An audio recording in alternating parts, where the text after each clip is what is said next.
Hello everyone, welcome to my seaman life.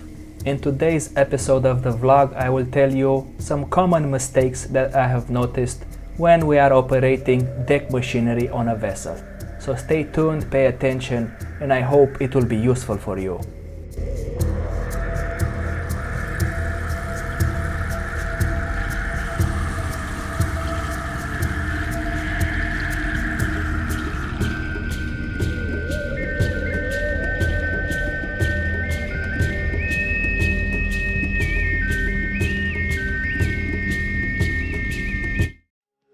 When we are talking about working on board a vessel, it's a serious job, and if we are working on the deck side, you have to do some maintenance. If it's either chipping or painting, and most of the time you will be operating the machinery that is on board that vessel, and this will imply using the bow thruster, the crane, the mooring winches, and so on. So no matter what you are working, if you are either a rating or an officer, I will tell you now 8 of the most common mistakes that I have seen on board while working on a chemical tanker.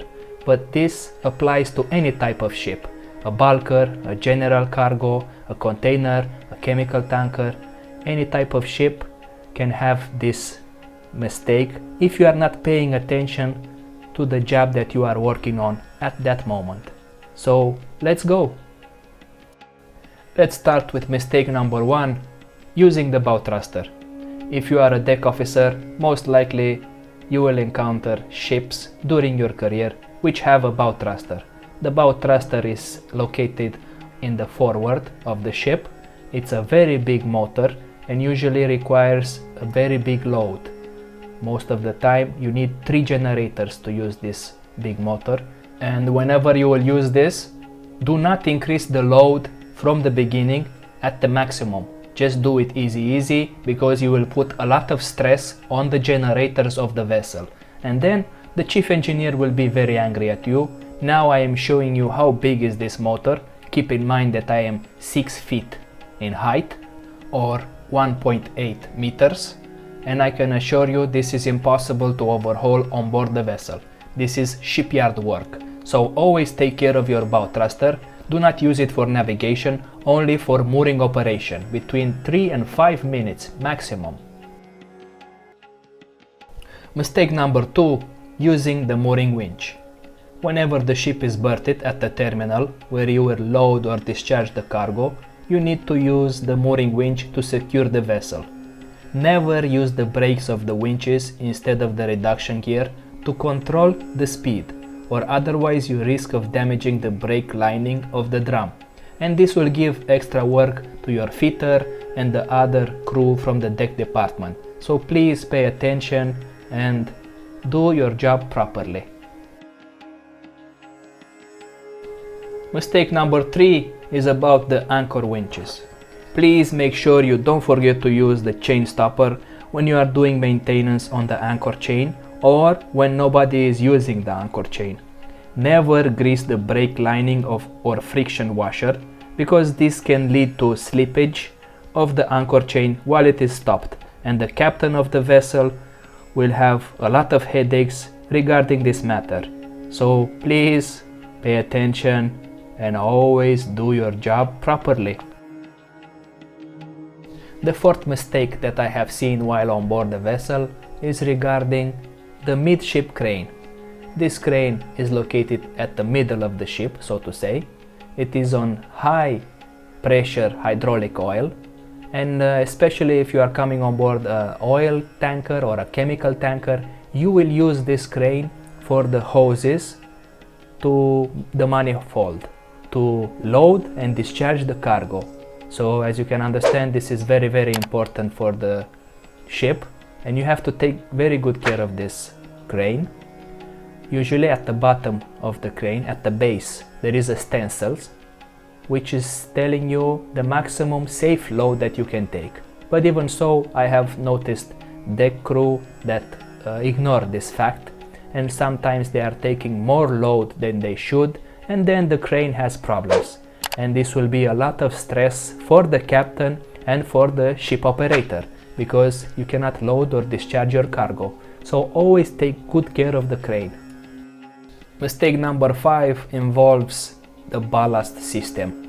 If you are either using the ballast pumps to stabilize the vessel, or you are in need of use of the ballast water treatment system, always check the valves before you use the ballast pumps, before you actually start them, because maybe somebody is doing some maintenance on the pump or on the ballast line, and from some reason they forgot to inform the CCR or the bridge. They should usually do that, but maybe there is some commercial pressure and they forgot to notify. So always check that nobody is doing some maintenance over there and the valves are opened. Sometimes they forget to open the valves, and if you start the pump, you will blast the valves and you will destroy the system.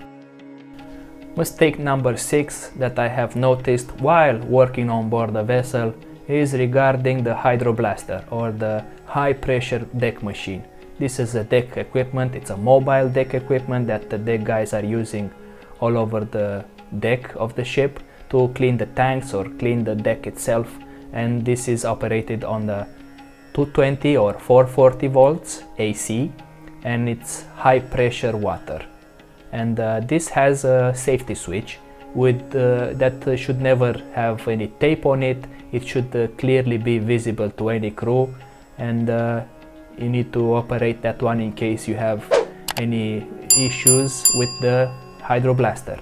And of course, before you start the hydroblaster, you should check the hoses that they have no damage or they are not broken or anything like that, because being such a high pressure, this can damage you. And as you can imagine, if you are in the middle of the ocean and you have an accident with this kind of equipment, there is almost impossible for anyone to come and help you. You will have to deal with it on board. So better take good care of this, take care of the machine, and always check the equipment before you start it. Any equipment, not only the hydroblaster. Mistake number 7. Let's talk about welding or gas cutting. If you are on a serious company, you will need a special permit to use this. If you are on board a chemical or a oil tanker and you need welding or gas cutting on the deck, if you are loaded, this will not be approved 100%. You will need to wait for the discharging operation of this cargo, and then they will approve this job, because as you can imagine, this is explosion risk. The explosion risk is very high, so they will approve this job when the ship is free of cargo and it is gas free. And with this special permit, you have 24 hours at your disposal to do the job on deck. If it's either welding or gas cutting, you have to finish this, and you have to take all the precautions with the deck crew, and everybody will assist with this job. And you have to check your surroundings. This job will never be approved if it's near a tank or a sounding pipe. As you can imagine, this will be a very high risk of explosion.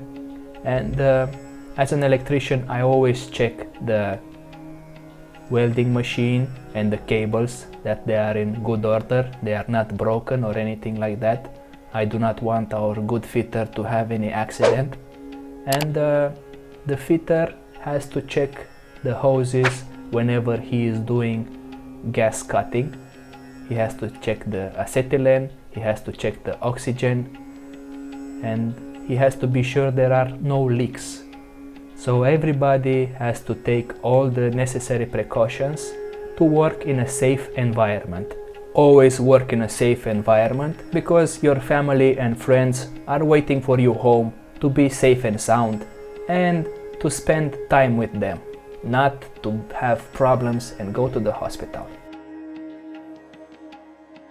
And the 8th and the last mistake that I have noticed while working on board the vessel is regarding the fire system, or better said, the fire preventing system. As you can see, those are the fire pumps, very big pumps, with big motors, high capacity, and sometimes you have to do maintenance on those pumps or on the motor. As an electrician, I had to change the bearings on the motors sometimes, and this involves taking care of the system to be in good use when you will need it the most. So whenever you are doing this job, you have to secure the line, the suction and the discharge of the pumps, and you have to put the fire system in the local position. And after finishing the job, always remember to switch off the local and put it on the remote, because if you have a fire on board and the pumps are forgotten in the local, in the manual position, you have to run all the way to the bottom floor of the engine room to start these fire pumps. And any second is important when you have a fire on board, especially if you are in the middle of the ocean. You are by yourself, and you have to take very good care of this system. Always do the proper maintenance on the fire pumps, on the fire line, on the foam system. Make sure you are taking the necessary precautions so your fire system is working properly, because your life depends on this. So do not skip any maintenance on this, please. So these are the 8 common mistakes that I have noticed on deck while working on board. In the future, I will do common mistakes that I have noticed while working in the engine room of a vessel. So if you are interested about that subject or any subject regarding the seaman life, please give a thumbs up to this video, and don't forget to subscribe and hit that notification bell. I will keep posting interesting stuff about the seaman life and about the life on board a vessel. So if you are coming on board for the first time, I hope my tips and advices will help you to make your transition easier from a shore person to a seaman life. Have a wonderful day, and thank you very much for your attention. Goodbye.